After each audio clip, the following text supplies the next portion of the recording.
সুপ্রিয় শিক্ষার্থীবৃন্দ, আমাদের আজকের এক্সপেরিমেন্ট হচ্ছে ক্ল্যাম্পার সার্কিট।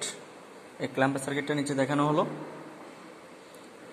এটা এখানে একটা 10 মাইক্রোফ্যারাডের একটা ক্যাপাসিটর ইউজ করা হয়েছে এটা, আর ক্যাপাসিটরের পজিটিভ অংশের সাথে একটা ডায়োড এবং একটা 1 কিলো ওহমের রেজিস্টর প্যারালালে ইউজ করা হয়েছে। আর এখানে ফাংশন জেনারেটর থেকে 10 ভোল্ট পিক টু পিক 500 হার্টজের একটা স্কোয়ার ওয়েভ ইউজ করা হয়েছে।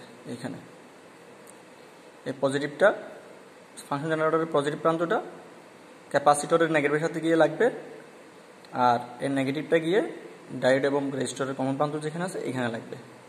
এবার আমরা দেখি এই ফাংশন জেনারেটরতে 500 হার্টজের একটা সিগন্যাল দিলাম, square wave 10 volt peak to peak. সার্কিটে দেখি এই ফাংশন জেনারেটরের পজিটিভটা এই ক্যাপাসিটরের একটা প্রান্তের সাথে নেগেটিভ প্রান্তের সাথে গিয়ে লাগছে, আর নেগেটিভটা একটা কমনের সাথে গিয়ে এখানে লাগলো। ক্যাপাসিটরের পজিটিভ প্রান্তের সাথে ডায়োড এবং রেজিস্টরের এই কমন প্রান্তটা এখানে দিলাম। এবার আমরা চ্যানেল 1 দেখতেছি, যেখানে ইনপুট দিলাম সেখানে আমরা চ্যানেল 1 দেখতেছি। এই চ্যানেল 1টা ওই অবস্থা আমরা চ্যানেল 1-এর মধ্যে এই ভোল্টেজটা পাচ্ছি।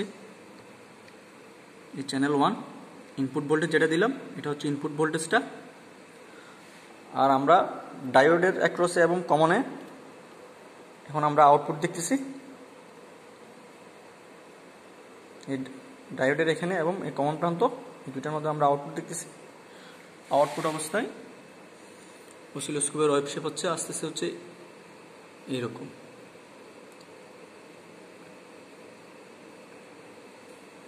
আমাদের ইনপুট হচ্ছে হলুদ অংশটা, এই হলুদ অংশটা হচ্ছে ইনপুট, আর নীল অংশ যেটা এইখান থেকে গিয়ে এটা হচ্ছে আউটপুটটা।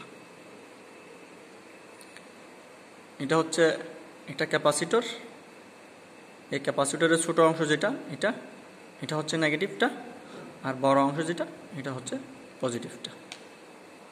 ধন্যবাদ সবাই।